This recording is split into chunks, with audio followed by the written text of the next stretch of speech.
So we're going to now start. I am in charge of communication, the USG communication. I'm really very happy because I think that this is an opportunity to listen to the testimony of sisters and lay people who have attended the economy of Francis, and I really want to thank them very sincerely, and now we're going to also introduce them. I would like to thank you for your participation and your presence. The title of the webinar is Economy of Francesco, bringing a soul to the economy. And it is not by coincidence that Francesco has chosen young people, both boys and girls. And I am not as young as others, but I invite all of us here attending this webinar to truly put ourselves in deep listening and listening at our sisters. We will also have a moment of dialogue, of exchange of views, but I invite you now to listen attentively to their dreams, their experience, and our task today is to allow ourselves to be questioned in order to be able to bring all of this in our realities and our communities, because the economy of Francis is not only for those who attended the event, but it's an invitation which has been extended to all of us, because it has to be a new economy which is a life-giving economy and also life-giving in abundance. We normally start with a prayer, but at this time instead we decided to start with a short video, which the economy of Francis has basically selected to basically launch the event.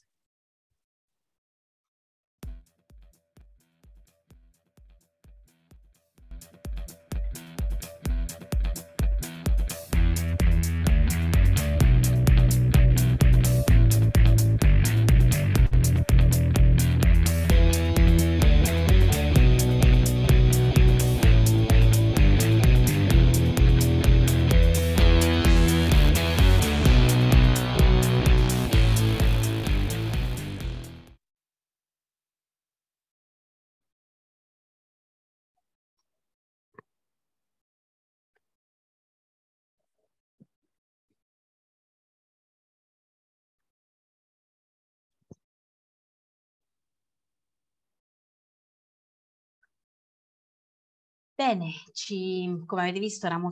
you have seen, it was full of pace, full of rhythm.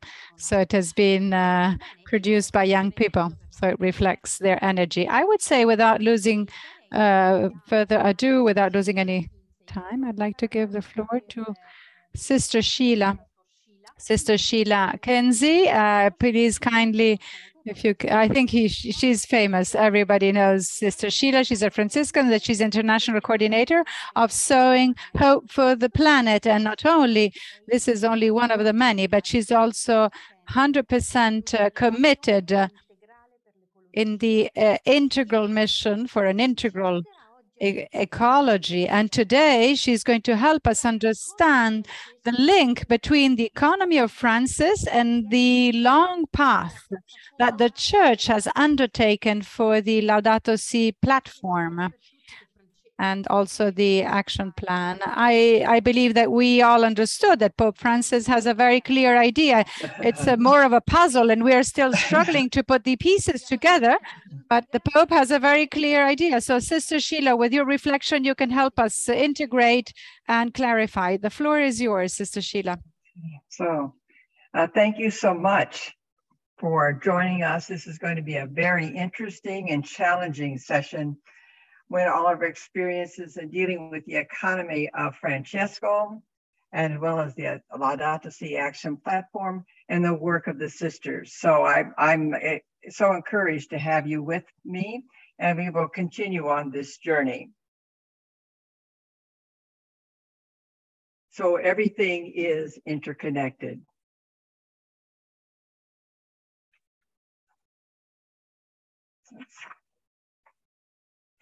Let's see. Let's see, it's not moving here. Okay, there we go. So Pope Francis has helped us put this all together. So he's bringing the whole family together because he knows that when we do this, all things can change. So he's asking us to join, to take part in a restoration generation. So you see here, the economy of Francesco, the Laudato Si Action Platform, Sowing Hope for the Planet, and really we're all about actualizing the Laudato Si. And so here we see the gathering that took place just a few days ago of the economy of Francesco, dealing in Assisi, the home of St. Francis of Assisi, very beloved by Pope Francis himself, both men carrying forth the spirit for the poverty and for the environment and wanting to engage everyone, really bringing a soul to the economy, bringing it to life. It's a mission that is really global. So the economy now is a part of the sectors, which we have 7 sectors in the Laudato Si Action Platform. So here you see the economy sector here, which would include the Francisco economy. Then, with the different areas that they address, they're concerned about hospitals and educational institutions. Many of the young people are involved in parishes, diocesan work, families also. So they find themselves really influencing many areas. And religious orders, which I will be talking more about how we interact with our young people to help create this vision. And they're about being entrepreneurs, really involved in different organizations and different groups to bring about change. They talk about systemic change. So these 7 sectors really try to work together to bring about change in our world.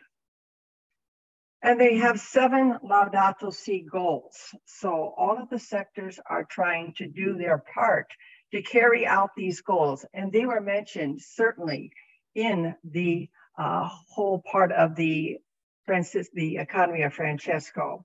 And I must say, I was privileged to be online and really being a part of all that was taking place. The experience taught them many things. They are committed themselves to future action. The experience itself was really a professionally engaging and just very dynamic and alive.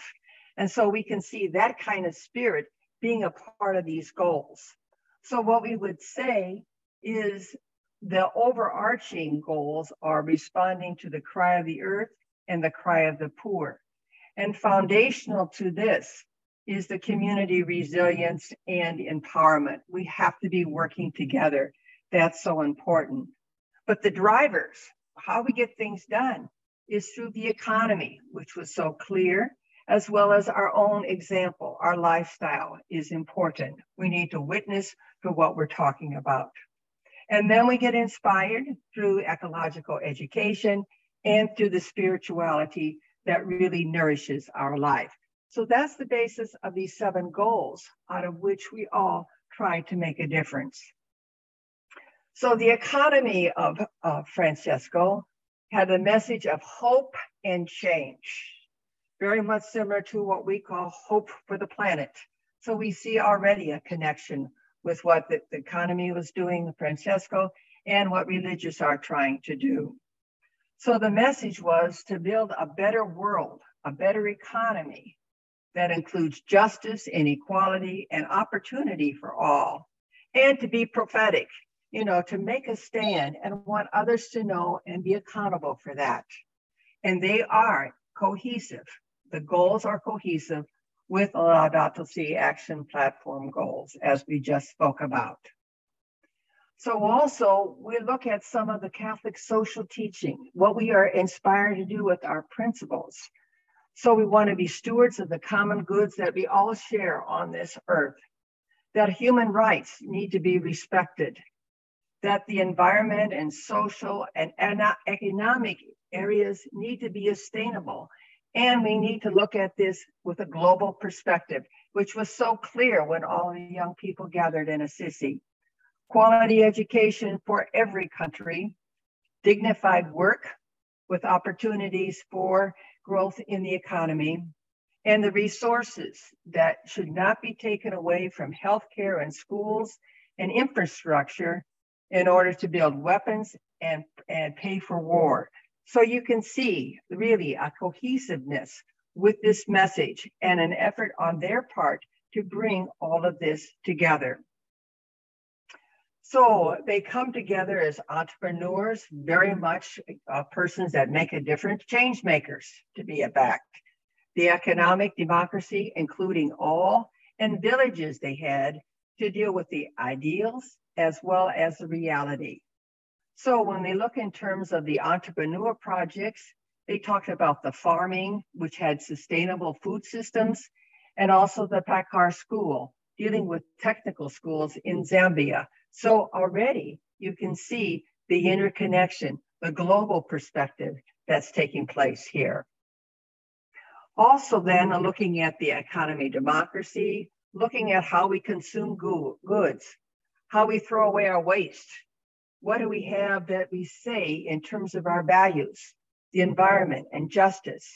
And nearly to highlight that, they had sessions in the villages about finance and humanity connected, agriculture, energy and poverty connection, and lifestyles. All of these, again, to actualize what we just spoke about in terms of the Laudato Si action platform, the 7 goals we just spoke about. And these pictures here taken from the website also show action, dynamism happening here. So let's look at what the religious are then also bringing to this journey. That Sowing Hope for the Planet realize also the importance and urgency of us coming together and working for the common good, to have a soul in the economy of our lives together. And with that, a few years back, the superior generals of our women religious congregations made this statement and this commitment by acclamation. We commit ourselves to both personal and communal conversion, and we wish to move forward together in an orchestrated and coordinated response in listening to the cry of the earth and the cry of the poor as we go forth as instruments of hope in the heart of the world. And you can see this action actually predated the Laudato Si action platform, but we are very much in tune and supportive of this effort, as you are as well, the young people from the economy of Francesco. And then a few years later, our religious brothers, priests, in their executive council said they were supportive also of the action platform. So you see a synergy, a synodality here of us working together to meet this challenge.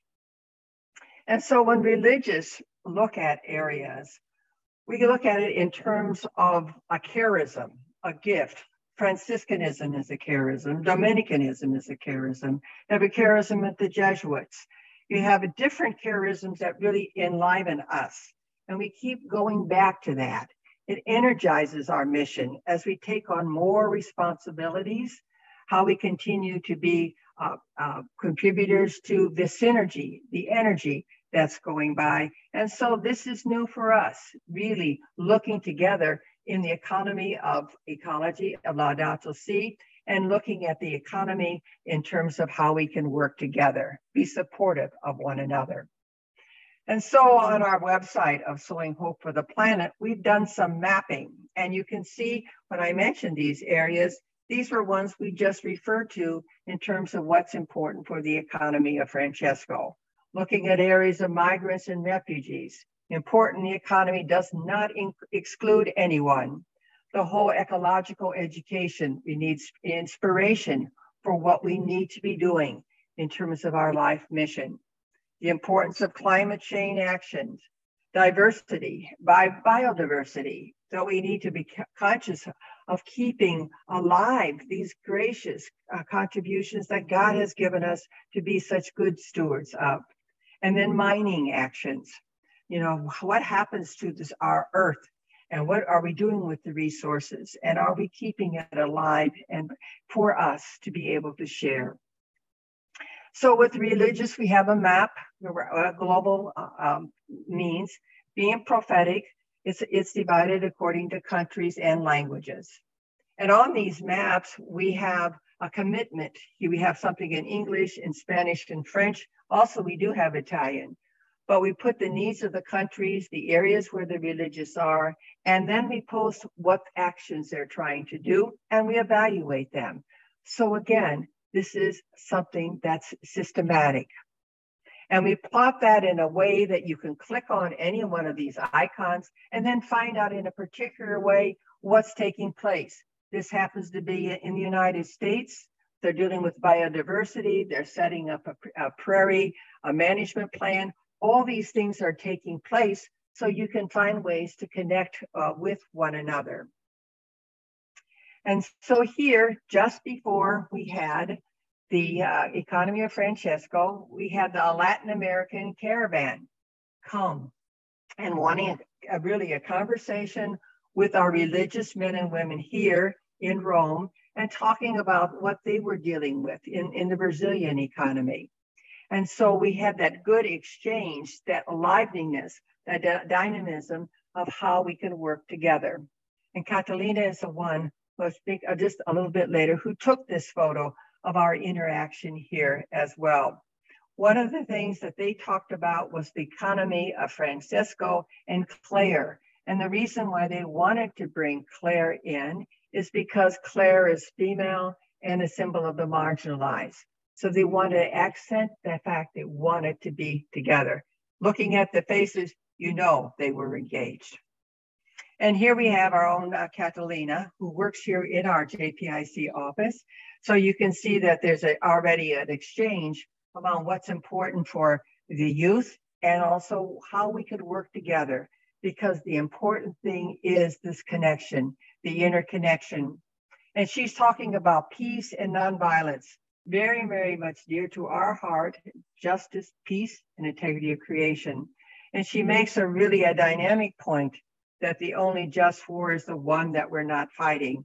And she facilitated really a tremendous sharing from different parts of the world of the struggles that our young people have with dealing with violence in their own lives. So I want to thank you for listening, for participating in this wonderful endeavor.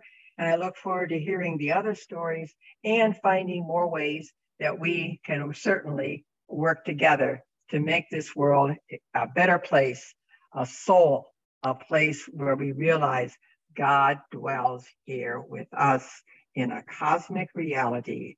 We have a cosmic consciousness. When we look at our planet and we see how organized it is, we have been asked to take care of this as God would want us to take care of it. And thank you, young people, our future, for doing this and accepting this challenge. God bless you.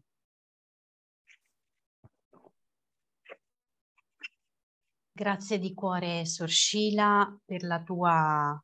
Very, very sincere thank you for your mission, for your passion, for the way you truly carry on with your activity. And thank you because you have allowed us to weave the various threads of these different topics in line with our reality, but also with our charism, so they may help us in truly making the difference and leaving a sign in our world and locally where we are. Sheila spoke about hope, spoke about change. So let us move on with our testimony.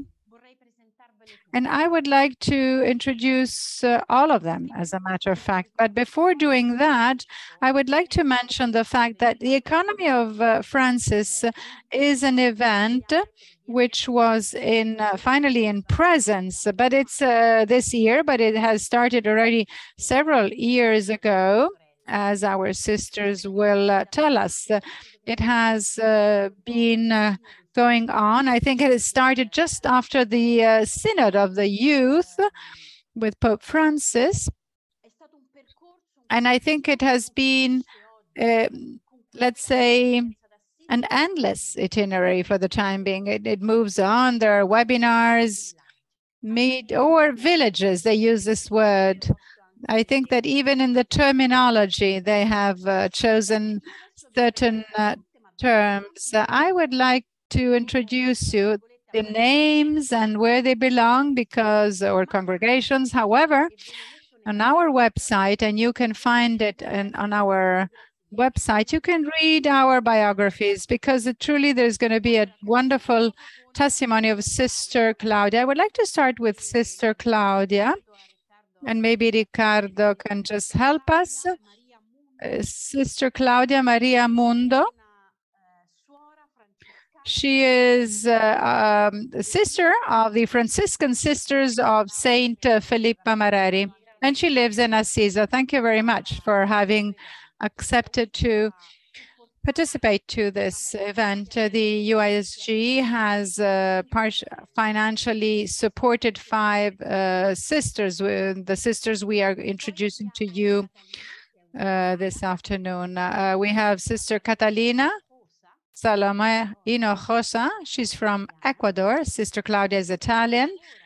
Catalina collaborates with Sister Sheila at the Justice and Peace and Integrity of Creation, the JIP.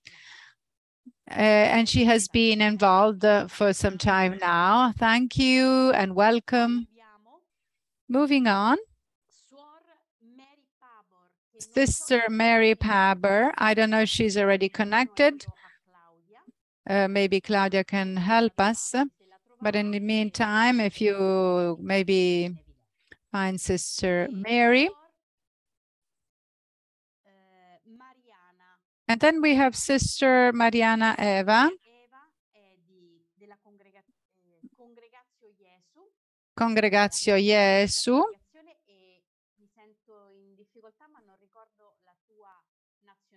I don't remember her nationality. From Romania. Hello to all of you. Welcome, welcome, and thank you for the work that you have been doing. And then I'm very happy to introduce Marion Logagne del Pont. She is French lay, and she collaborates here at the Talita Cum project. She also has attended this event, and thank you, Marion, for being here with us. Thank you, and hello to all of you. Let us move on. Sister Giuliana Taishiva Shivante. I apologize if I'm not. The Sisters of Notre Dame de Namur from Kenya. Sister Juliana, can you just say a little word so that we can test your microphone? Welcome, and thank you for all the work that you have achieved and you have done, performed throughout these days. Can you tell us a word? Just to make sure you... Hello, everyone. Hello, yes, we can hear you. Thank you. Sister Juliana has received the visa just a few hours before having to travel. So that has been truly a miracle. We would like to move on and introduce you Anu Annette. She's of the Blessed Virgin Mary, IBVM. She is from India. Hello, Sister Anu Annette. Welcome. Welcome, Sister Anu, and also thank you for all the work you have done. Unfortunately, we don't seem to have Sister Mary Haber, so of course, if she's able to join, we are very happy. Now, I'd like to move on and give the floor to Sister Claudia, who is going to somehow introduce a bit the work that has been achieved during these 3 days, including the event with Pope Francis. Thank you very much, and thank you to all of you. Yes, I am of the Franciscan Sisters of Saint Filippa Mareri, as you just mentioned. I live in Assisi, where I should normally end my theological studies. Before joining the convent, I was studying business administration. And I must say that I was very much involved in sharing with you the experience throughout these years and a few days together that I must say, have been extremely dense. Let me step back. When I entered the convent, I had basically left everything. I also put aside economy. So the economy of Francis, I believe, is a true faithfulness of God, just to acknowledge it. What we put in his hands, it returns to us, maybe in an unexpected way, in terms of relationships, in terms of encounters, projects.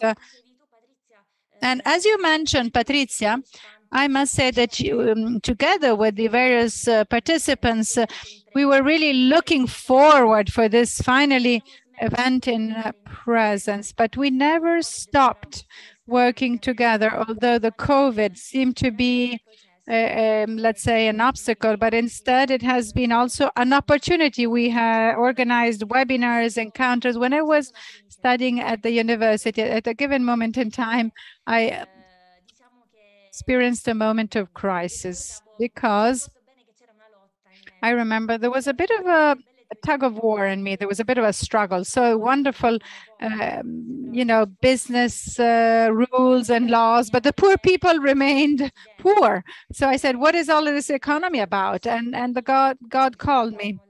And so the village where I worked is basically on disequalities. The subject is, we spoke about poverty, which he truly cherishes. And in the first page of the little booklet that we received, there is a sentence I would like to share with you.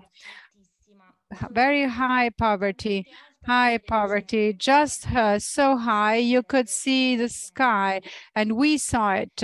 It really saw it, and it was wonderful.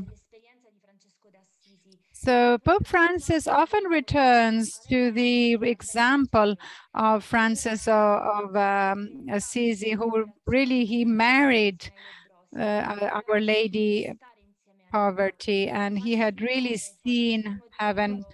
Basically, he wanted to share their experience, and this is something. Even he made himself small, simple, made himself one of them, share the conditions. So even in the working groups, what we have noticed that relating to the poor is characterized by a form of a caring mentality, and we want to place ourselves at a different level compared to the poor. But instead, we should step down. We should share our life. If we really want to encounter Christ, we have to touch the wounded body.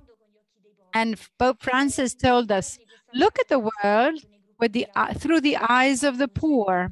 And this came up a lot in the working groups I attended these days, thinking not for them, but with them. So creating spaces, opportunity, places where we could become friends of the poor, get to know their condition, listen to their point of view, what they need, and together with them create opportunities where they can make use of their gifts and their uniqueness. So Pope Francis said, if you become friends of the poor, if you share their life, you will also share something of the kingdom, because Jesus said that the kingdom of heaven belongs to them.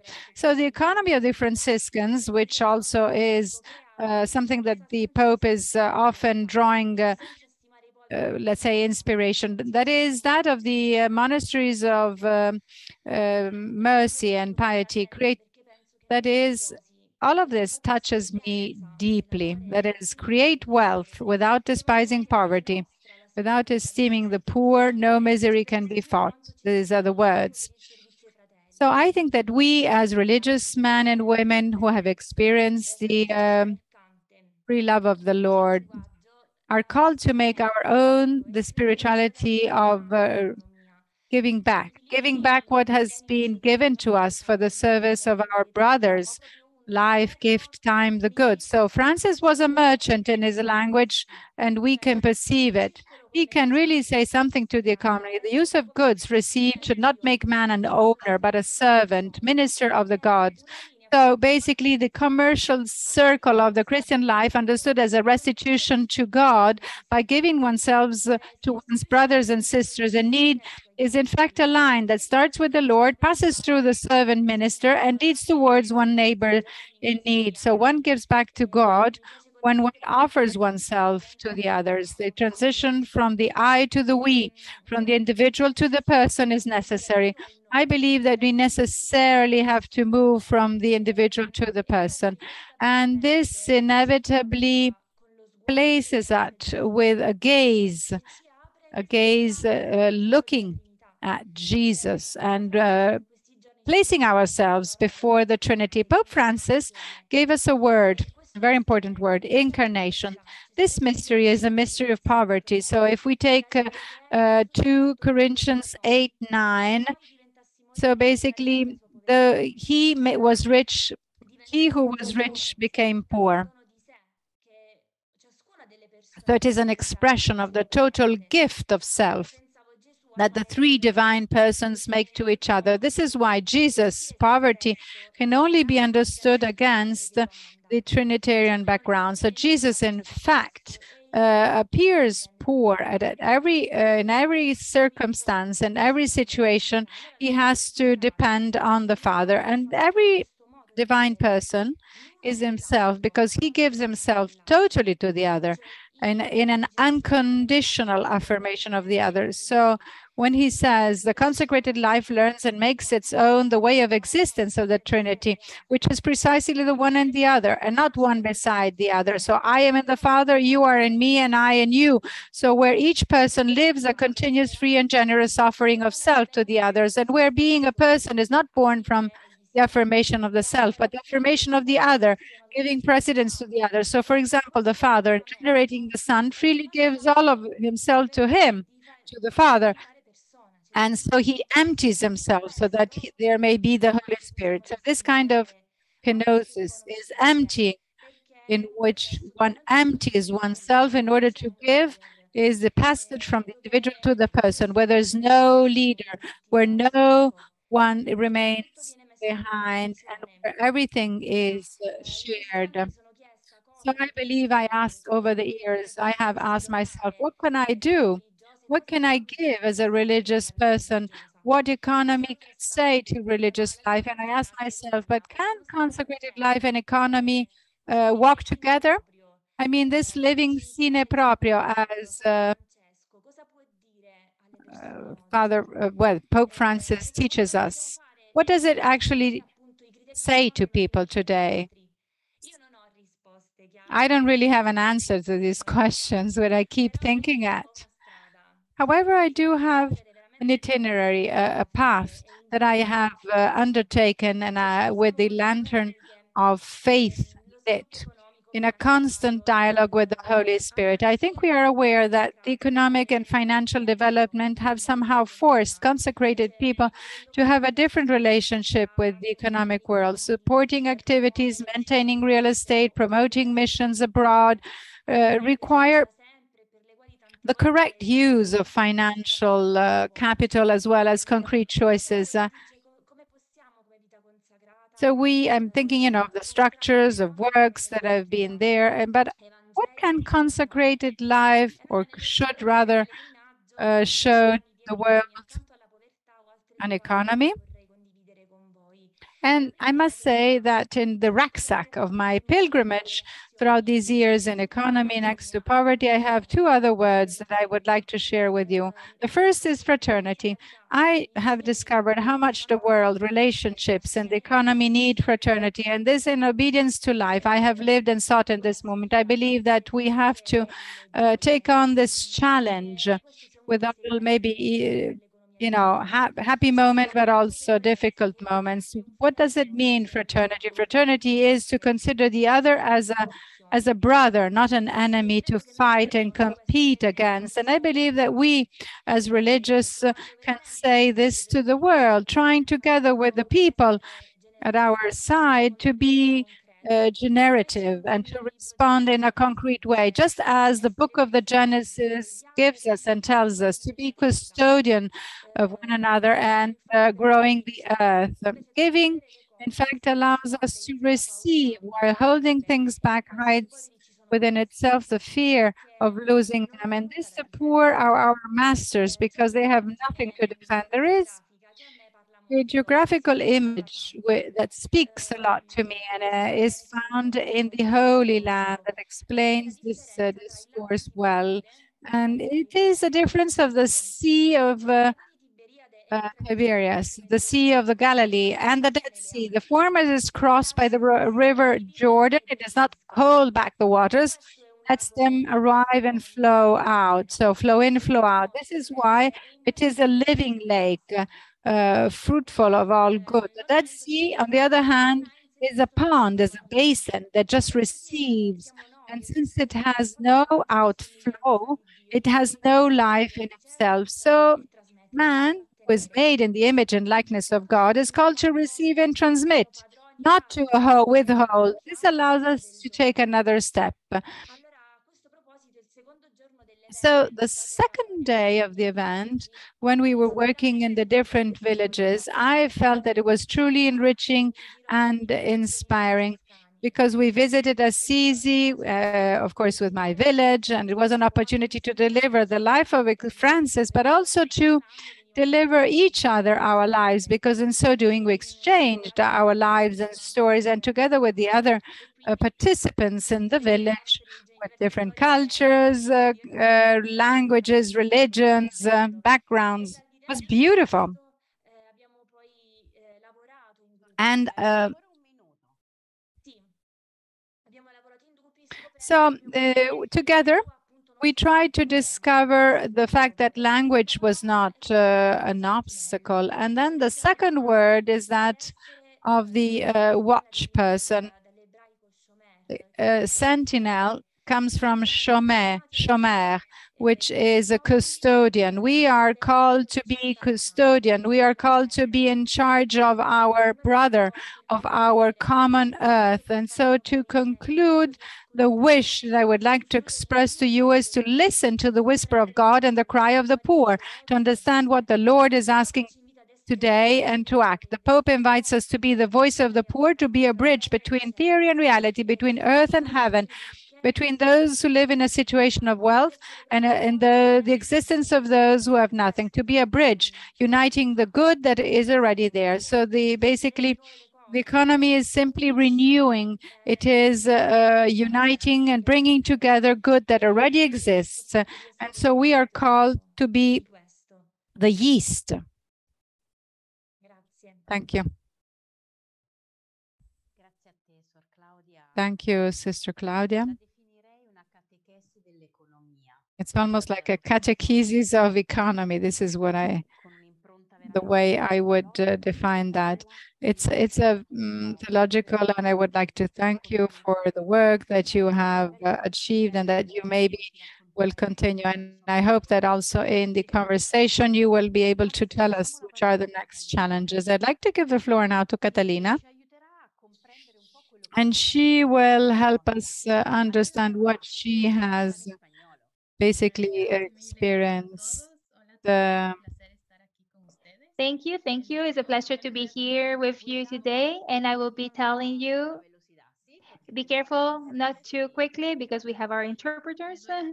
So I will tell you a bit about what was what we did with Economy of Francis in the last few years. So first of all, to start, I would like to tell you my name is Catalina. I come from Ecuador. I am 32 and I am working with Sister Sheila in the GBIC Commission and Integrity of Creation, GBIC and Integrity of Creation Commission. I studied the international cooperation on human rights. Obviously, I'm no economist, but then I know a little bit about this, but I do consider myself an agent of change, and this is why I felt I wanted to participate in the Economy of Francis event. Back in 2019, when the Pope Francis invited us young people, young economists, entrepreneurs, and agents of change around the whole world to renew the economy, following the example of St. Francis, who stripped himself of all his worldliness so that he could choose God as the North Star of his life, I also decided and I felt called and I applied to this incredible construction, this reality. So Actually, this invitation touched the hearts of around 3,000 young people at an international level. However, only 2,000 actually participated and were selected to participate in the first meeting. And the Pope told us that we are the prophecy of a new economy that is worried for the human beings and the environment. And we in first person have been deepening and listening and going in depth more to understand the cry of the earth and the poor so that we can actually give a concrete answer to all their needs. We also know that in our daily lives, in our universities, in our companies, in our organizations and relationships, we can turn all this into spaces of hope to build other ways of understanding the economy and progress and to fight the waste culture and to give voice to those who have known and try to also shape our lives and our lifestyles. And this is what summarizes what the economy of France's reality is after these 3 years of work together so that we can understand how can we carry forward together from these new developments that have risen. We have new ideas, villages, and also we also understood that we need to listen to the voices of the youth, but also of nature. When we heard that the event was not going to happen in March 2020 because of the pandemic, we were not actually discouraged. Well, at the beginning, maybe a little bit, but then after that, we started working and we started doing it online. We got to know the Zoom platform and also we got to get to know each other. And this made us more connected. We could communicate, understand one another, understand our perspectives, understanding that we all come from different cultures and realities. But we did manage to go beyond the technological barriers. As you can see, this is the village of my village of culture and justice. When we were working on an article that was then published in the Georgetown University um, journal, and we didn't only work with the youngsters, but also with the seniors who are the experts that were also accompanying us. So what happened after that, after 2020? Well, from the 19th to the 21st of November, we had our first online meeting. Back then, as we couldn't travel yet because of the pandemic, everything was online. So we decided to anyway carry out this event online. There were moments in which we were able to go in depth and reflect together. We were listening to talks of great academics and scholars and experts on different topics related to economy, but also, and what was really stronger were the witnesses, the testimonies of all those who were for all the participants of the economy of Francis, who were the booster to keep walking and journeying together.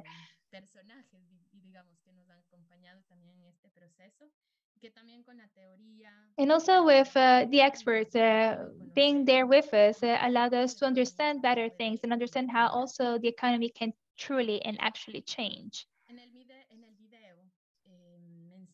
In the video message that Pope Francis sent us in 2020, he told us that we have our personal interests, but that personal interest actually has to face the different realities of our actual systems. And he told us that our voices have to have an impact, a real impact on the cities, universities, where we are, and on our jobs, and all those persons we relate to and with. And he invited us also to work and think and dedicate ourselves to the poor.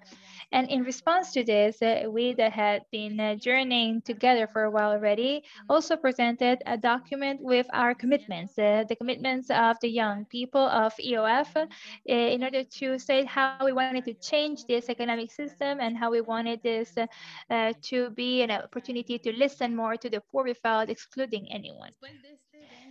After this event, the 12 thematic groups of the economy of Francis that were created to develop the ideas that we had identified in our document, because it's not that we only live with ideas, but then we also need to somehow make them more concrete, apply them to concrete realities. So we worked on the issues of the economy of today and tomorrow and see how those commitments would work in those villages. As you can see here, we have 2 villages among 12 villages, sorry. So the groups were called villages and became more and more spaces of encounter and also of a journey together, places where you could meet people with different cultures and different perspectives, completely different perspectives. And these villages have names, as you can see here, and the names somehow give them a deeper meaning. For example, you see business and peace, work and so finance and humanity, business and transition, so agriculture and justice, energy and poverty. So all these words and names somehow uh, the attempt is here to help us understand that there are things that we need to work on and that we need to improve in every area. Now, in 2021, we also met online because of the restrictions, COVID restrictions, and because many of the participants would not have been able to participate. So we did it online once again, and where we shared on with roundtables and experiences the cry of the poor.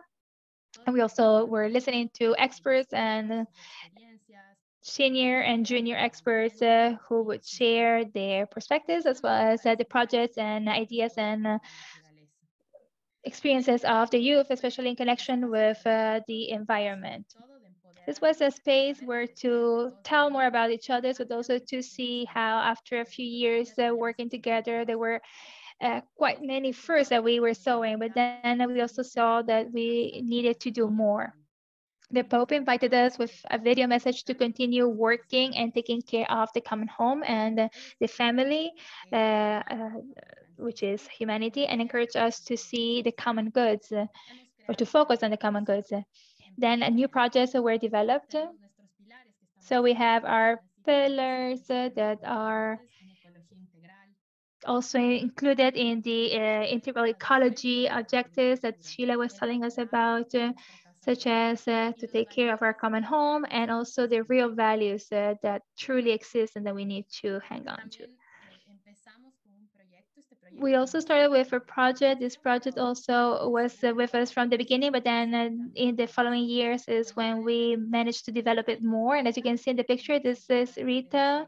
Rita is a girl from Nigeria with whom we have been working and with whom especially Maria Virgilia from Argentina and another girl from Poland and a boy from Italy and another boy from Brazil. And the idea behind this was to create demo farms. What is this? So that is a farms, demo farms, like an example where people could join in so that they could join to produce their own goods, their own products, but also to sell them if needed so that they can support their family. Here we have Rita with her girl, with her child, and was showing us what was the work she did. This is Ariel, who also joined and who has been working in this farm and also got support, not only financial support, but also other kinds of support. That he also actually shared his knowledge about how to work land, because he had that knowledge. So it's not only about receiving, but also giving. So in this case, you can give,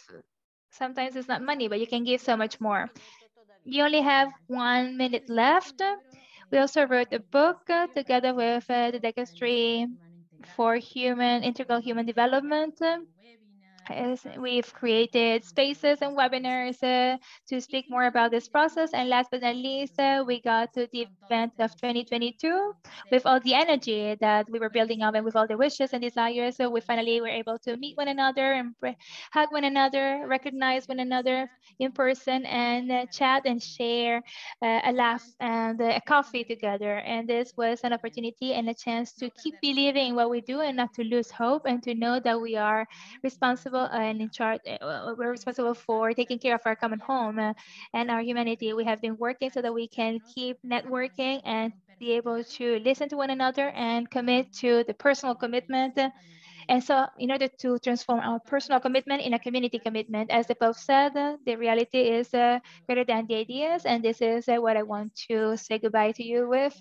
These 3 days, this is what we try to do. And now with the JPIC, we also have been working, and I've been working on these topics so that I can also connect them with my own knowledge and my area of expertise, and also involving others. This is part of a process, and the beauty of this is that we can keep sharing and growing so that we can keep changing the economic system in which we live and revive or renew the economy of today and tomorrow. Thank you. Thank you very much, Catalina. I don't know if those who were listening to you feel spurred and boosted to do more as I am, but this is a real call, a wake-up call of young people to do more. We are agents of change. We have to be agents of change, and this is a marvelous concept. And often change comes from meeting someone else, from an encounter, and for this encounter not to be only a passive encounter with the more than 200 persons who are here connected, I would like to ask each one of you here connected today, how am I an agent of change in my own reality? You don't have to answer that right now. Just ask that to yourself. Am I an agent of change in my own reality? And how do I do that? And how do I empower others?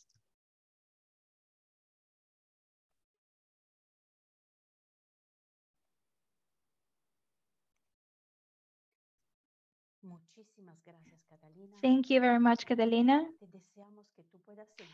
And we hope that you can be the same woman with great passion that we have listened to today for the future and beyond. Thank you.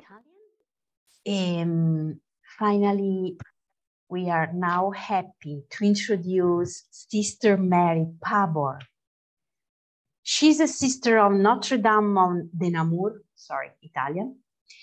Viene dalla Nigeria e anche lei ha avuto difficoltà con il visto, ma siamo molto felici. So she comes from Nigeria. She has struggled with the visa, but we're really very happy that she managed to reach Sisi and attend. But I would like to invite Mary, if she can tell us a bit her experience, the economy of Francis. What has been your experience, Sister Mary? The floor is yours. Okay, thank you, Sister Patricia, for this opportunity. Excuse me, I must say that I was really happy to be present at the event because it was one that was very challenging. It was all about the prophetic call of Pope Francis to all the youths in the world to change the world. The world is deteriorating, especially with the climate change, pandemic, and war all over the world. Things are becoming more and more difficult for human beings to live in this world. So Pope Francis' call was a prophetic one for all the youth. For him, he believes that the youth are the future of our world. And he said that the future is now and it's not even tomorrow. So the youth are the ones that will make a difference for the world. So I was very glad to be part of the event. As Sister Claudia and other speakers have said, it was a very enriching event for us, but particularly I want to talk about my own village, which was finance and humanity. As we know, finance is at the heart of everything we do in the world, be it education, healthcare, almost all aspects of our life. Finance is very necessary. And Pope Francis called us and warned us to be very careful of this thing called finance because it can be very destructive. It can separate people and nations. It can cause inequalities among people. And he focuses on the need for us to use finance as a source to bring, as a means of well-being to human beings. Finance should be used as not just as an instrument of enriching oneself, but as a means that other people can also benefit and live a good life. So it was all about equality and justice for a global economy. Now, the planet has suffered a lot of war, as we all know, and the planet has also suffered this pandemic that has increased poverty among people. And then different institutions have also used finance. Now the challenge and the prophetic call in this our village is how we can act differently. How we can act differently and how we can use finance to promote social well-being. There is a lot about exploiting what we have on Earth, the planet, the trees, and all that we have to enrich institutions and to make sure that people are wealthy on their own. But then there was a statement that stayed with me very much throughout the event. It's a statement made by Alton Krenak, and he says, when the last fish in the waters and the last tree is removed from the land, only then will man realize that he is not able to eat his money. So when there's so much trouble about money from different organizations and different persons to be wealthy, we realize that when the earth is exploited, we cannot really make use of the money that we have worked for. We need a very secure earth, an earth that can accommodate more people without climate issues, without climate change, without war, and also without this pandemic. It is the human activities that caused all these troubles that we have. So if there's so much chaos and so much trouble on the earth, the money that man works for, or we all work for, we will not be able to use it and live. So as religions, the economy of Francesco and the movement of finance for humanity, for me, can be achieved in two different ways. Firstly, the decisions we make as individuals and members of consecrated life in the financial ecosystem should be one that increases social and environmental justice.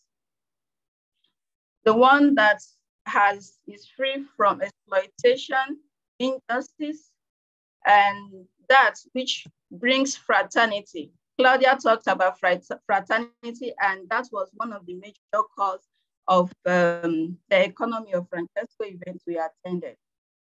The call of the economy of Francesco, that the economic result of investment made by institutions like ours, that is our own consecrated life institutions, should be one that considers the social environmental crisis that has been in place.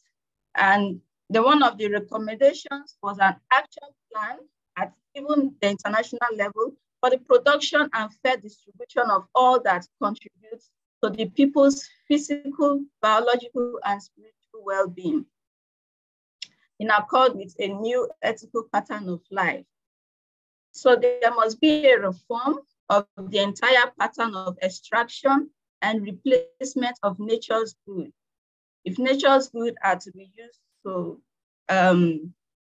ensure that we have finance and money, then there has to be a way that it is not exploited. And secondly, as consecrated women, we are also invited to campaign of the need to use finance as a source of human well-being in our various apostolates and societies where we live in. In other words, a just financial investment campaign. The economy of Francesco is a prophetic call, and in the village of finance and humanity, our final statement is that we want to focus on the potential of finance to be an instrument for human integral development and care of creation in light of Catholic social teaching. We are committed to work locally and globally towards fraternity-driven financial markets, cultivating seed by seed and working side by side. So I invite you sisters to be part of this movement in creating awareness of the need of finance to develop human well-being. Because finance, as I said earlier, is now at the heart of everything we do, and people really want to use it to enrich themselves, a means to enrich themselves and to be just better on their own. But the economy of Francesco has called us for a fraternal economy. It is not just about me, it's just not about my congregation, but how is every other person living okay? It's about elevating poverty. So we share our resources, especially finance, among every other person so that we can have a better life to live and not having some that are really impoverished in the society and cannot even get the basics. Thank you. Thank you very much, Mary. Ti ringraziamo veramente per aiutarci a riflettere sul tema della finanza, che è così. Thank you for having helped us to reflect on financial issues, which is a bit the backbone and which is often the driver of what we do and how we do. So we want to truly change the way we use finances should take into account the common good. And I think this is a goal, an objective for all of us. And I thank you very much for having allowed us to join. Listening the various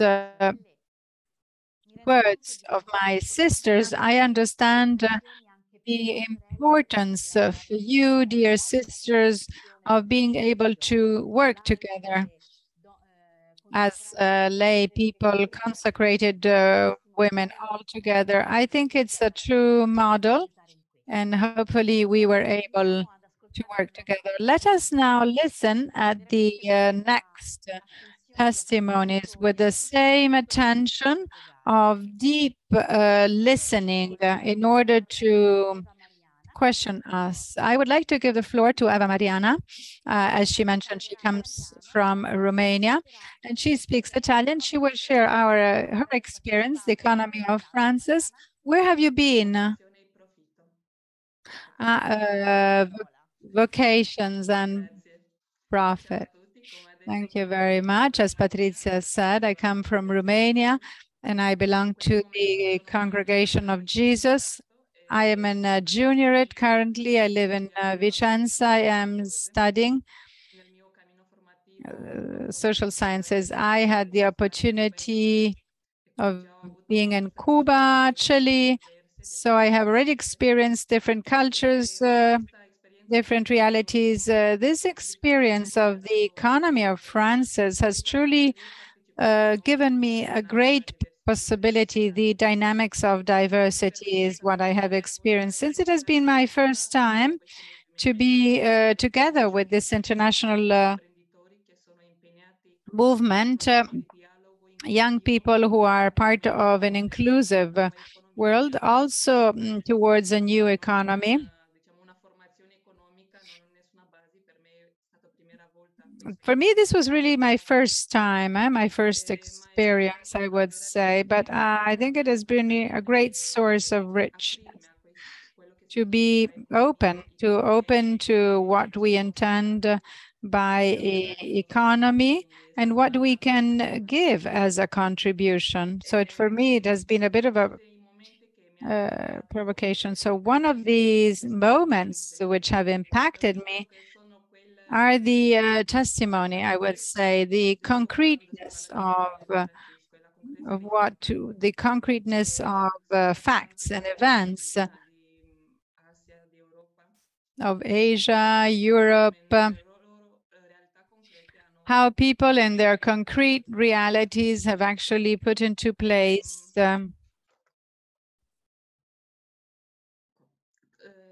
all of this.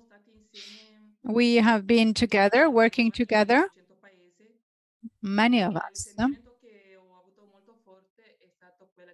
However, our feeling, the strongest feeling is that of family, because often one speaks about that of family. So if I was looking at the experience of,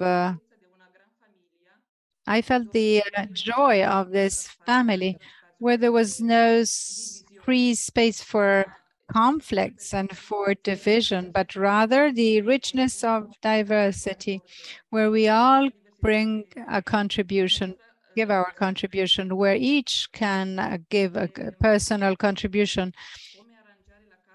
How can we improve our common home, and where we have a possibility of doing that? I think this has been really a special, let's say, role. I think we all have a possibility of contributing.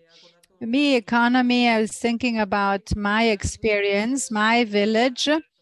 These were two separate realities, that is vocation and I wouldn't say that it always goes hand in hand. It has been a really important, the fact that I could join and combine these two elements. Another central word is the bridge, to build bridges. So thinking about differences, diversity, it's very important to develop bridges and bonds. And this is what is making our lives richer, and which is our contribution. And in this dynamics of the village,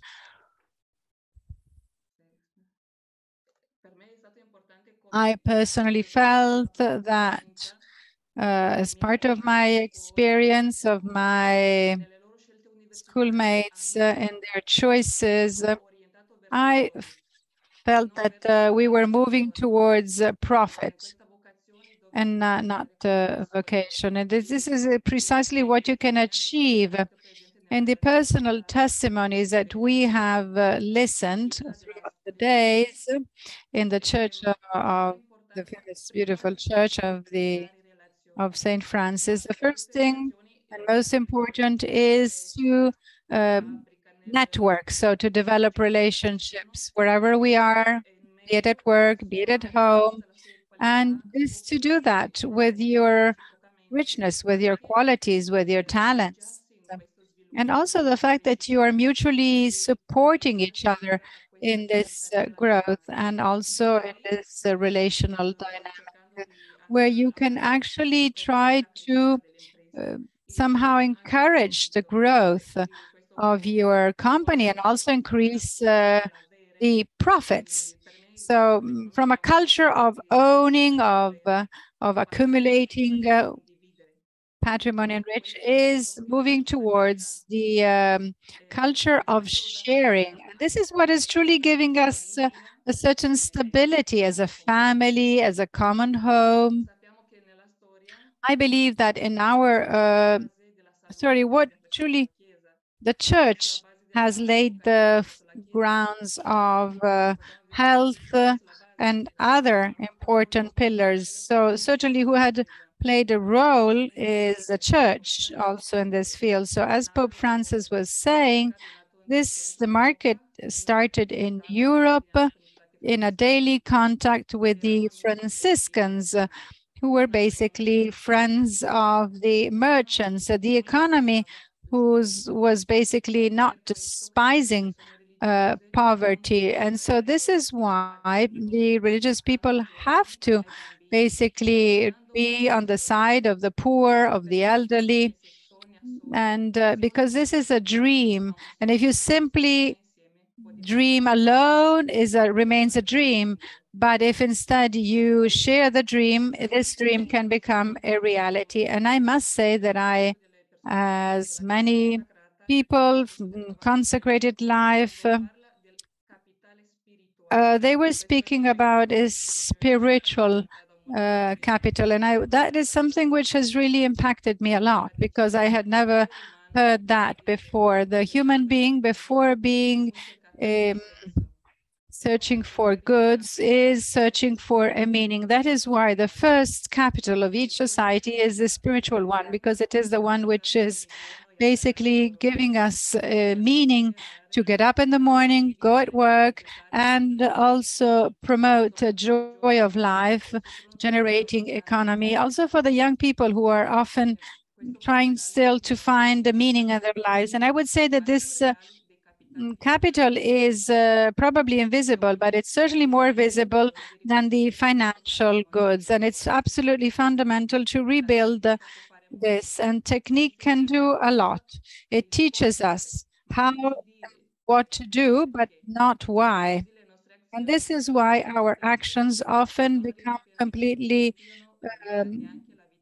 without a meaning, and they cannot fill our economic life. So our contribution as consecrated life, I believe that we have as a duty to basically help the young people and help them, also encourage them throughout this dynamics, which is at the basis of the economy of Francis, giving a meaning to their lives, because in so doing, this is something which truly fulfills us and fulfills us all together in a society on a level playing field, where we are all alike and all at the same level.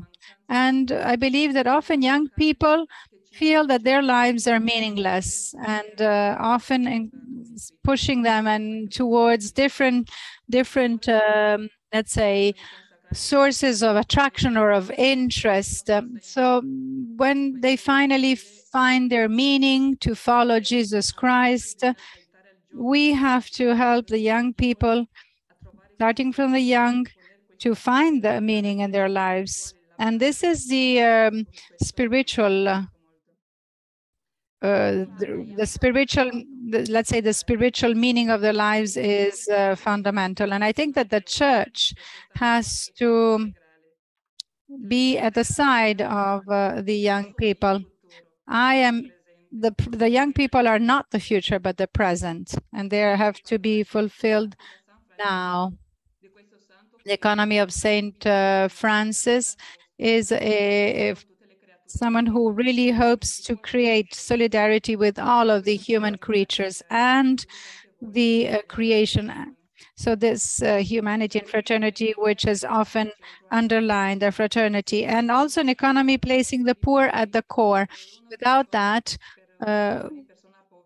for every poor person, for every fragile person and vulnerable people who has been conceived in the womb, and also the disabled, the elderly person, they are all part of the economy of Francis. What is important is trying to understand how to open up new paths so that the new ones can become the change makers. And I think that this is very important, because we cannot help. We have to help the poor who help us.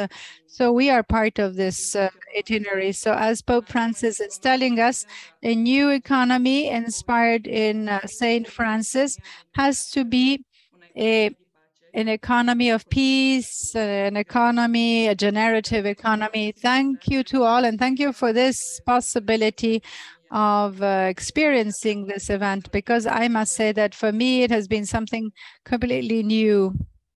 Thank you very much for having accepted our invitation. Thinking at what you were saying, and this family, there is a place for everybody and for everyone, and providing a nourishment through the economy, through also profit. I think that the contact with the wounds of the world is also placing us in contact with our poverty. And so believe that if we want to truly live properly, we have to help each other.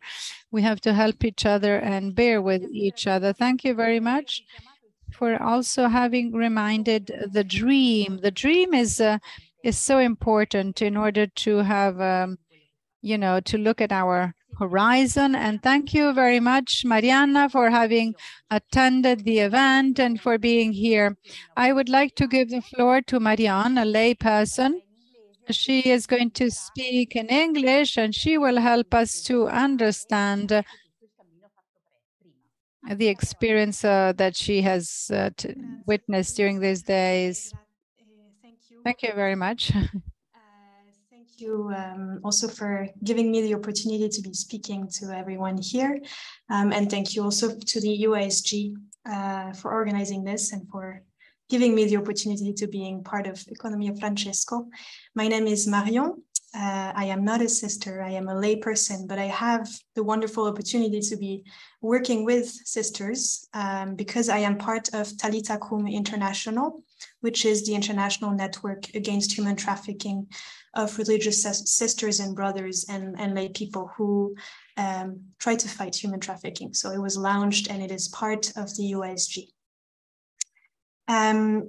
When people were asking me to tell them about my experience of EOF, the first thing that came to my mind was I didn't find anything bad about it, which as a French person is actually very, very impressive that I didn't find anything to criticize because as some of you may know, French people are very expert in that. But then I thought, why? And I think the first reason is because it was so incarnate. It was not only beautiful words that everyone was saying and that we hear all the time, but it was actually everyone there living the experience together. And there are three things that I take away from this experience. The first one is that I think Economia Francesco really helped to talk about the complexity of what we're talking about, of the actual economic system that doesn't work and how to build a new one, and also the urgency to take action. And they really were able to show us how, as Sister Sheila mentioned and others, other speakers as well, how we should really have this integral approach to talking about economy, to talking about environmental and social justice. And the villages that we talked about are only showing that vision of focusing on certain facets of the problem, but realizing that they're all interrelated and that as soon as we start focusing too much, then we're not going to be able to find a common solution. So personally, I was part of Work and Care, and it was a beautiful experience, an intercultural experience as well. The second thing that I take away is, and I think that's the sentence that I heard the most throughout these days, is that we are all in the same boat. What does that mean? That doesn't mean only that if something happens in Pakistan, then it might affect my own comfort. But more importantly, it means that we should really try to work across borders and across walls, build bridges, as some of you mentioned already. And I think Economia Francesco helped us to do that because they really did a great job at reaching out to the margins and having people coming from different parts of the world. I saw some indigenous people from Brazil, some people from Nigeria, from villages that I didn't even know existed, some activists from Thailand. So all that really, really showed how it was representative of the whole world, and it helped us to work collaboratively in a real intercultural way. And the last element that I take away is that it really gave me hope. And I think it's because you see young people giving hope to other young people, but it's also because it's not easy being young in these very difficult times, as many of you mentioned.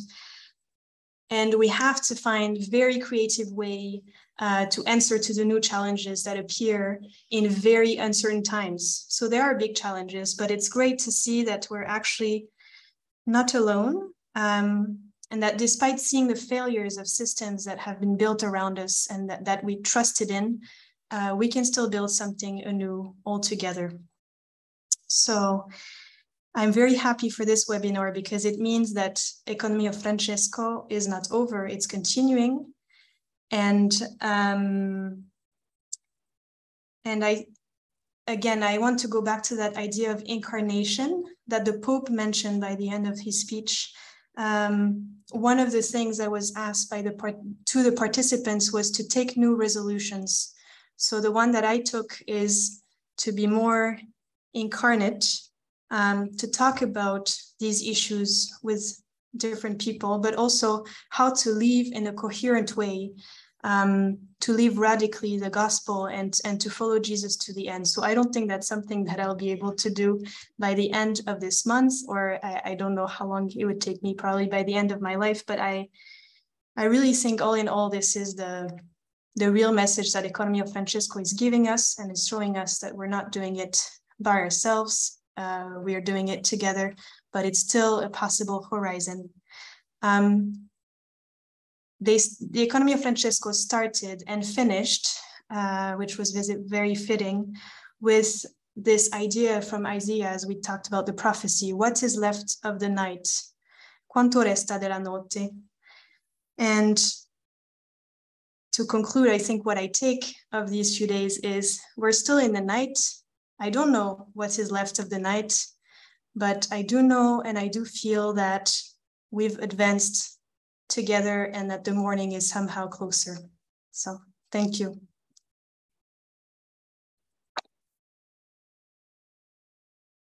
Grazie Marion. Dalle tue parole mi conferma che questa non è stata solo per voi. Thank you very much. And I understand that from your words, this is not simply an experience of economy, but rather a very deep and spiritual sharing. You have underlined that spoke about incarnated words to tackle in a very systematic way all of these themes. We have so much to learn from you, young people. Listening to what you were saying, what made me think is that your experience is also a microcosm of the world, the many cultures together that all together want to try to be a single and bring about a change, this change that Sister Sheila has mentioned. Thank you so much for your testimony. How do you feel? I believe that all of these words are touching us and moving us. And I believe that you're probably a bit tired just to listen in a very passive way. I think it's a very, wonderful to listen to the experience of. I would like to ask you to have a very short break, listening to the words of Pope Francis. He's going to read this in Italian.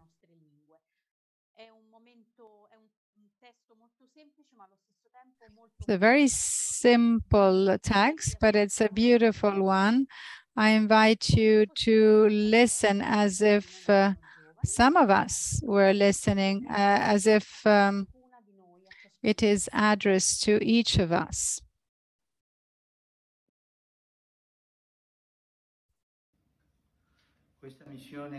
This mission of includes the regeneration of all our social events, inspiring the values of fraternity, solidarity, care of our common home, and all of our structures. All together, we can tackle the biggest challenges of our time: hunger, malnutrition, an equal distribution of anti-COVID-19 vaccines. We must work together and dream big. With our gaze fixed on Jesus, we will find the inspiration to design a new world and the courage to walk together towards a better future. To you, young people, I renew the task of putting fraternity back at the center of the economy. Never as in this time do we feel the need for young people who are able, through study and practice, demonstrate that a different economy exists. Do not be discouraged. Let yourselves be guided by the love of the gospel, which is the spring of all change and urges us to enter into the wounds of history and rise again. Let yourselves be creatively launched into building new times, sensitive to the voice of the poor, committed to including them in the construction of our common future. Our time, because of the importance and the urgency of the economy, needs a new generation of economists who live the gospel within companies, schools, factories, banks, industries, markets. Follow the witness of those new merchants whom Jesus does not expel from the temple, because you are his friends and allies of his kingdom. Dear young people, bring forth your ideas, your dreams, and through them, bring to the world, to the church, and to other young people the prophecy and beauty of which you are capable. You are not the future. You are the present. Another present. The world needs your courage now. Thank you.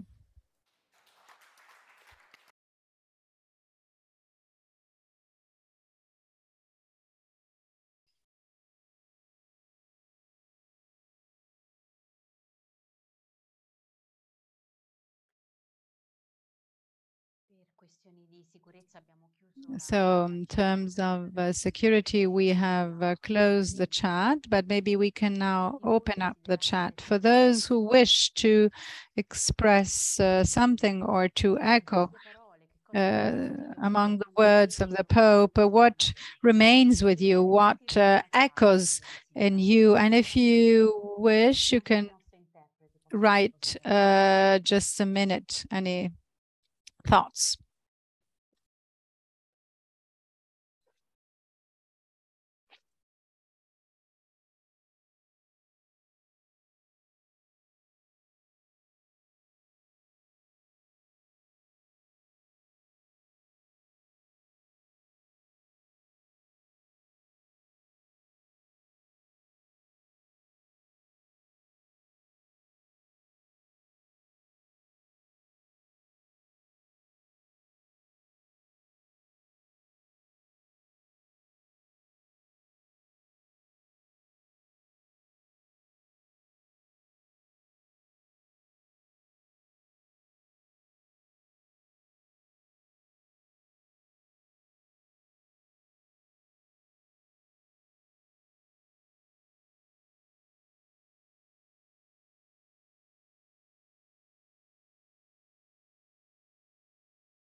Bene, vi invito ad andare a rileggere il testo, è sul sito del Vaticano, dopo ve lo metto nella chat. So I invite you now to read the document of the Vatican. We still have two interventions. Sister Giuliana will speak in English, and who is going to share with us her experience in Assisi. So the floor is yours, Giuliana.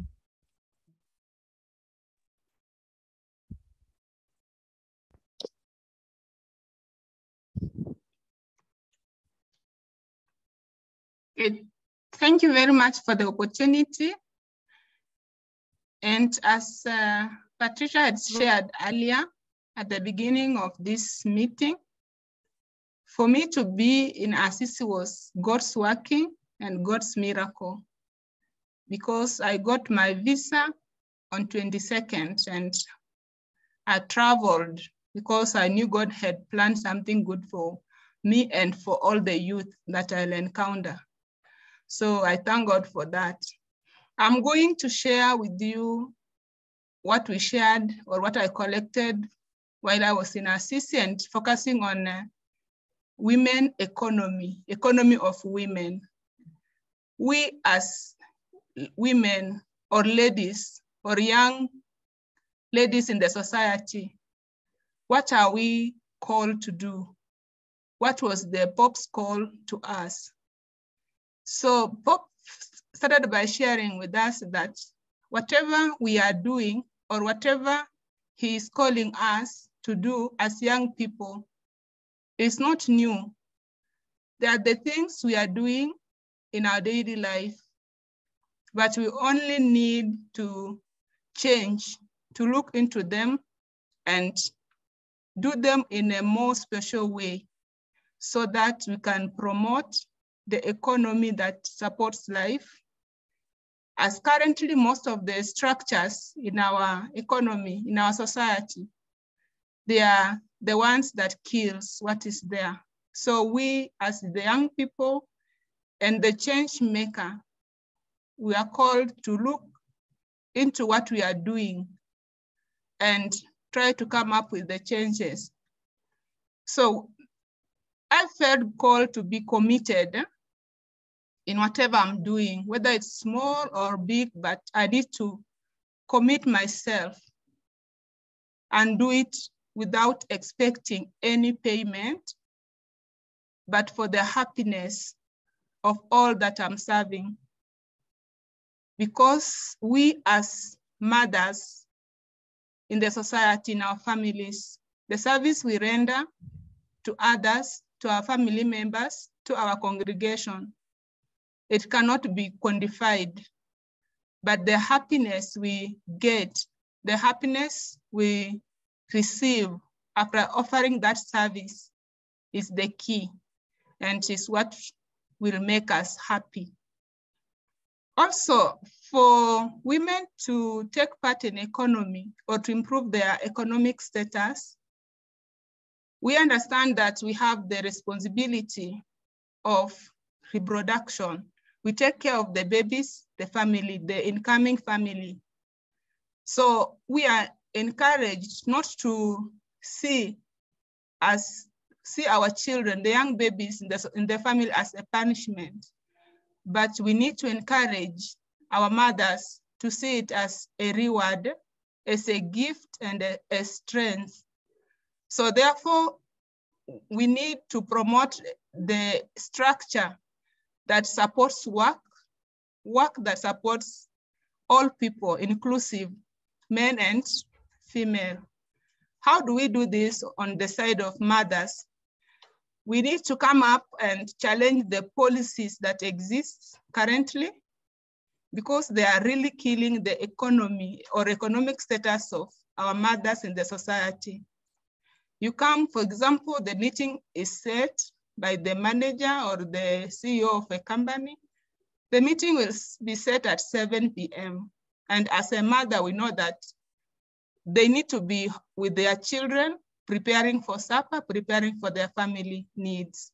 So if we are able to come out and challenge these structures that are killing the economic status of our mothers, then we are promoting.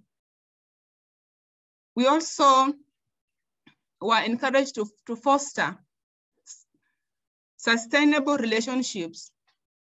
If we ladies or women in the society, we have good relationship with each other, we will be able to support one another, to uplift each other.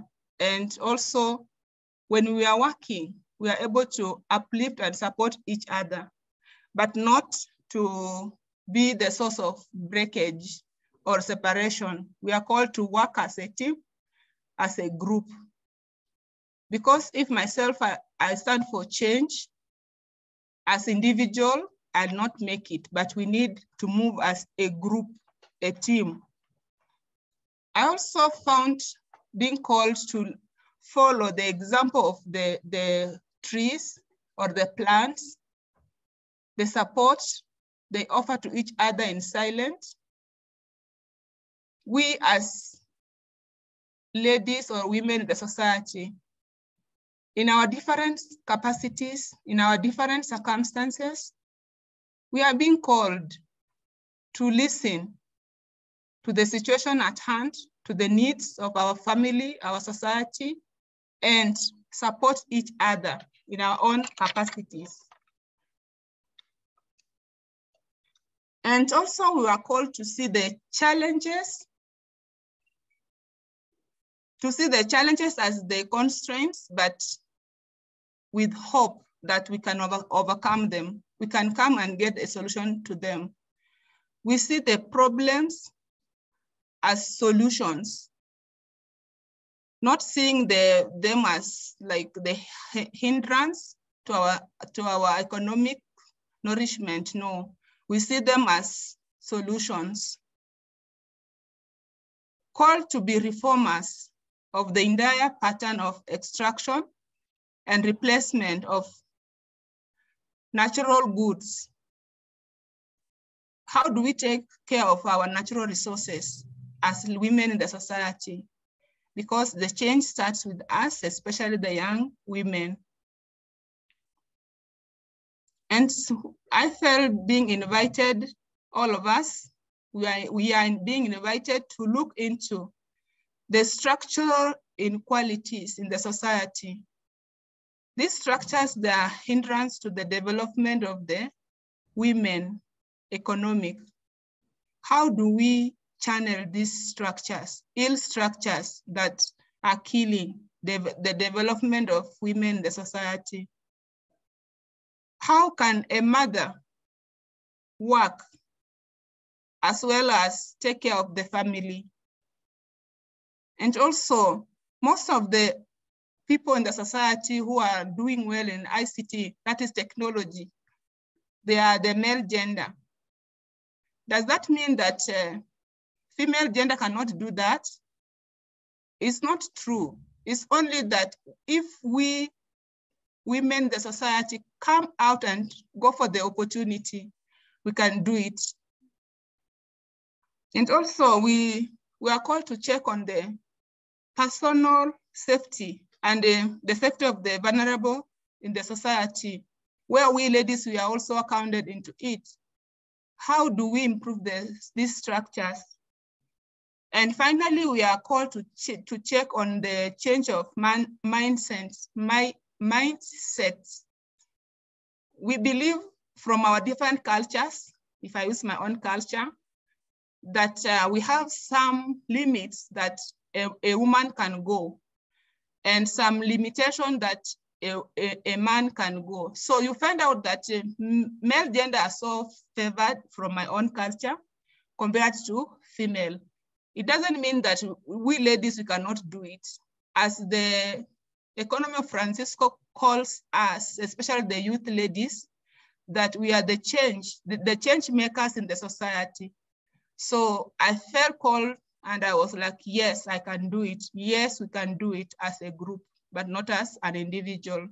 So we also discussed about the opportunities that we ladies, they are there, but we are like, it's not made for us. So it's an invitation to go for the education. It's there. It's not made for Juliana, you still have 1 minute. I'm winding up. So we need to value the education we receive and let this education help us to implement our needs in the society. So the last statement that touched my mind and the whole me there while I was in Assisi, Pope said that he trusts on young people for the change. And I'm the young person. We are the young people he's talking about. So we have a responsibility to make change, to change the killing economy of women to life-giving economy to the society. Thank you.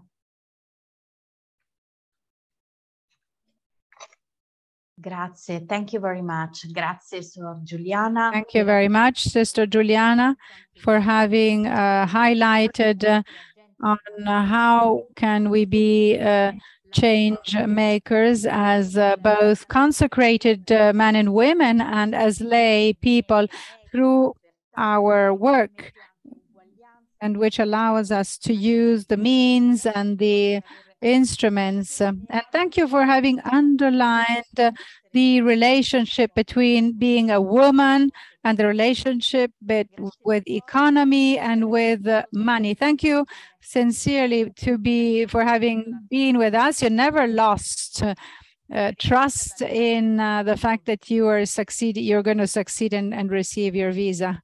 You're always very hopeful and positive. Thank you very much, sincerely. Last but not least, the floor to Sister Anuanette, who is going to share with us her experience, and her words also will be.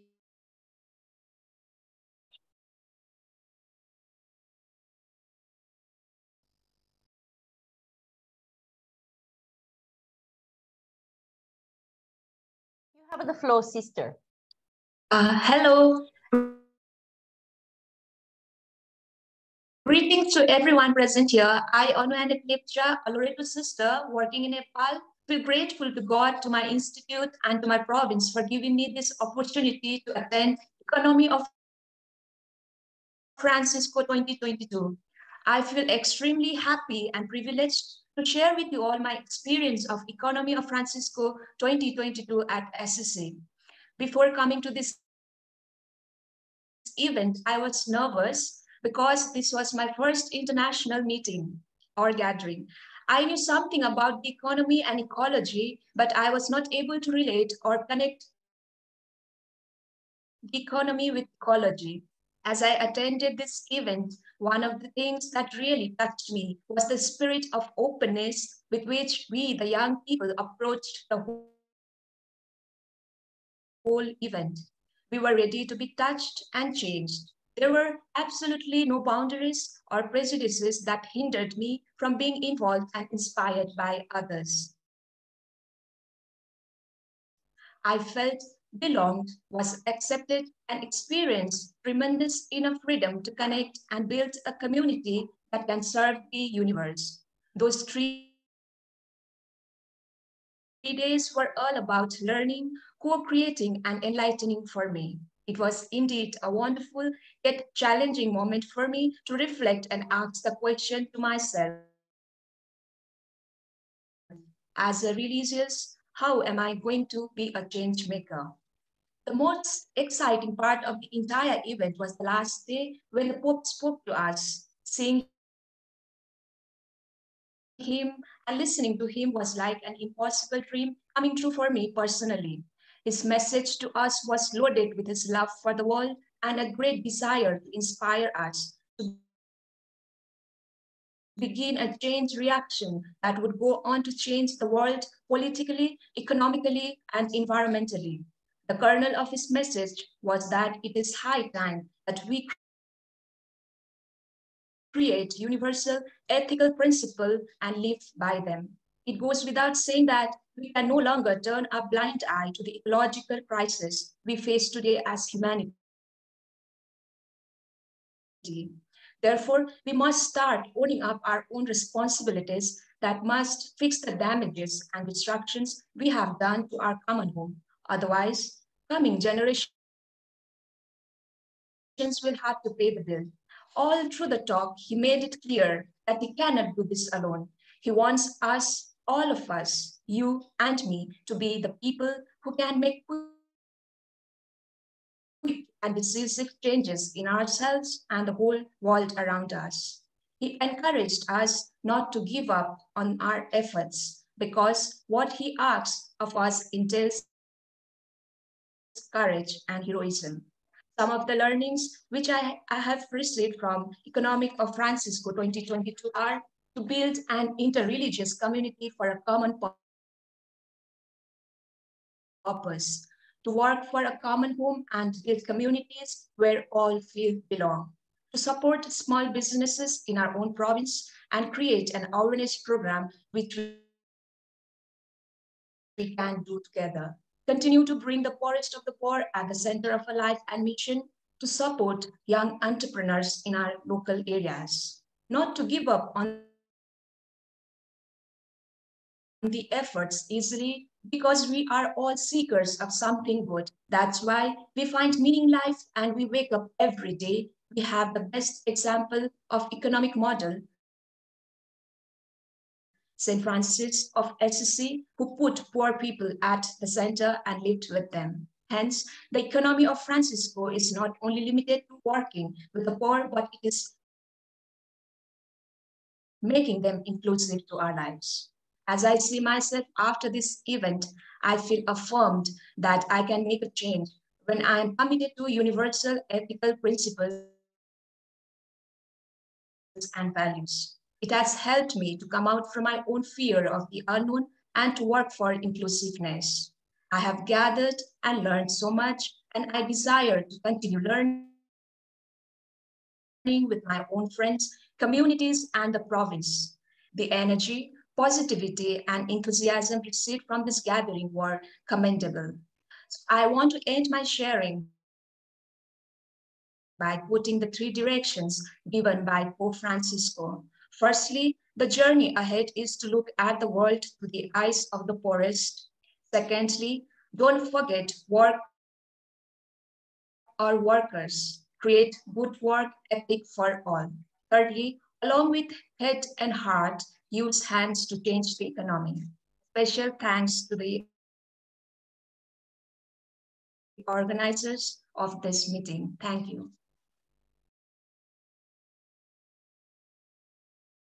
Thank you very much, sister. It was a little bit difficult to follow well because of problem in the connection, but I hope, I guess that we could grasp everything. Thank you very much. Thank you for recalling us the importance to be change makers through our consecration, our vocation. And thank you also for reminding us to look at the world through the eyes of the poor, through the eyes of the people who are excluded because of our economy. Italiano? Grazie, Suor Anu, veramente. Thank you very much, Sister Anu, for your participation to these days. I think these days have been extremely dense. I would like to thank you for all the comments in the chat. I would say that one of the words and sentences which has been touching is the following, that young people are not the future, but the present. And that together we should bring about this change. We cannot expect that it is their role, but then I would say that within congregations, in society, we should work together, particularly as men and women. I would like to sum up and close. I think we are a bit tired. In case you have a question, I would like to ask all those who have shared with us their experience. Can you leave us with a challenge, with a question, which has to be somehow a change in order to see the world in a completely different way and fashion? I'm not going to ask you something else. I'm simply asking you to underline a challenge, a word that you would like to address to one of us and to those who are going to think. And you can also read the beautiful testimony that we have here in the chat, because you have been there also on behalf of us. So I really would like to thank you with a very sincere thank.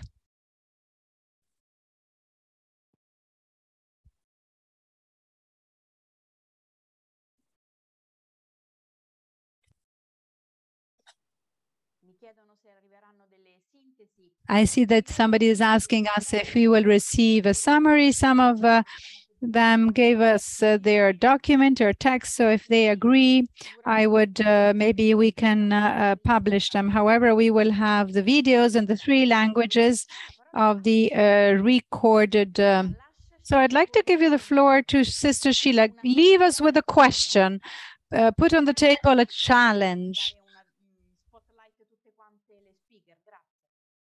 So we can have some kind of a gallery view so that we can see all the speakers. I think you have to have a feeling of what gets you up in the morning, and that what would you do if this was the last day for you in your life? And what would you do for others as a result of that? Grazie, Sheila. Lasciamo Thank you very much. Thank you, Sheila.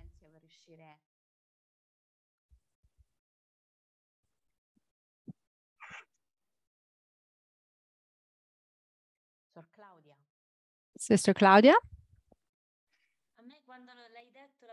When you asked the question, the first one is not mine, but it made me think, what kind of beauty can save the world? Which kind of marvel and beauty do we want to change our world? It's not really action, but it's more beauty which can make a difference. Thank you.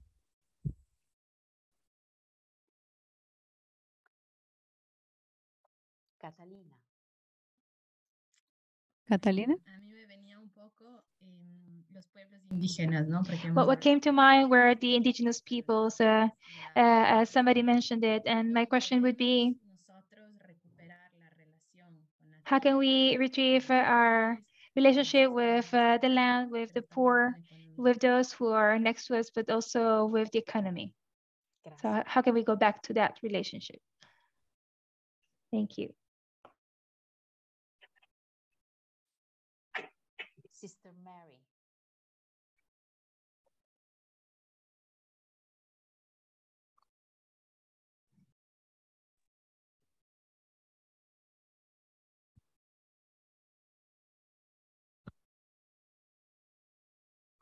Can you hear Sister Mary?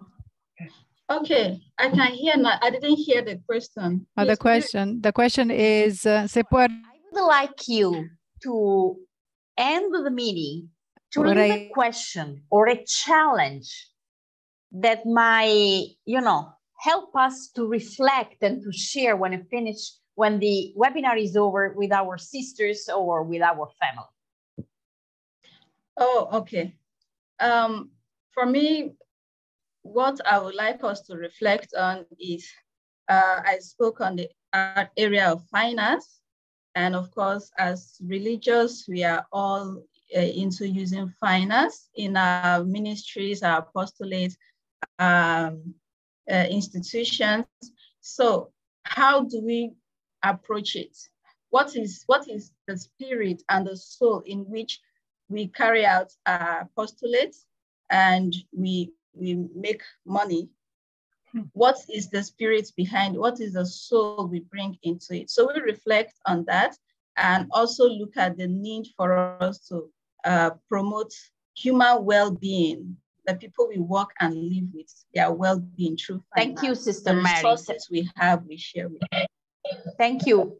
Please be brief. This is a question for all of us, but I know that there are treasurers who are following the webinar. Mariana. Sì, io volevo invitarvi a sognare, ma non con gli occhi aperti, ma To invite you to dream, not daydreaming, but with your feet well grounded. And which are your dreams in your daily lives? And not be afraid if reality is not always positive, optimist, but dare to dream the change you wish for our planet.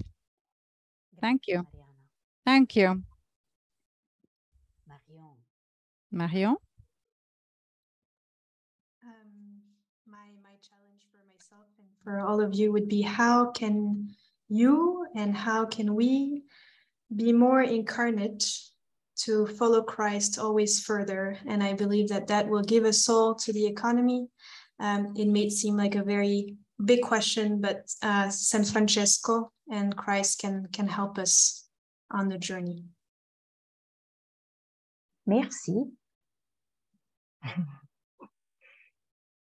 Juliana.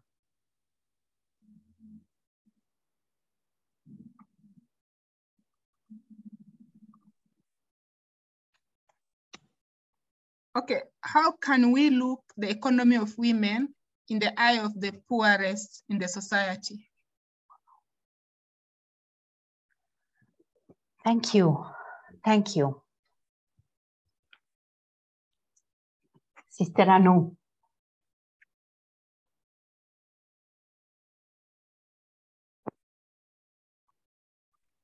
how can we live our lives more in a sustainable way, and also how can we work for inclusiveness? Thank you very much. Grazie a tutte, grazie anche per I commenti. Thank you very sincerely also for your comments. I think the question concerns the future, how the economy of Francis will move on. Catalina, can you tell us just in a few minutes, or where can you find information about the following steps? Well, the show goes on. The path is there. You can go on the Economy of Francis and the website. You can find information on our website as well. But also the elderly people have a responsibility. So if you're interested and you're not necessarily young, you can find information in what we have done, all of our events, and you can, make contact with the sisters, with lay people. I think the process goes on. I am sure that there are a lot of new projects, new ideas, but I think that we would like to put into practice all of this. So we do have proposals that we would like to, put in our network. You are most welcome. Thank you very much. There's a lot of material on the website. There are a lot of very interesting questions, which I will send to you. And eventually we might even decide to deepen further all of these questions. I would like to close by thanking you, thanking a very, very sincere thank you to Sister Sheila, who has allowed us to find the sisters. Thanks for all the work that she does for a global integral ecology, touching upon like an overarching action.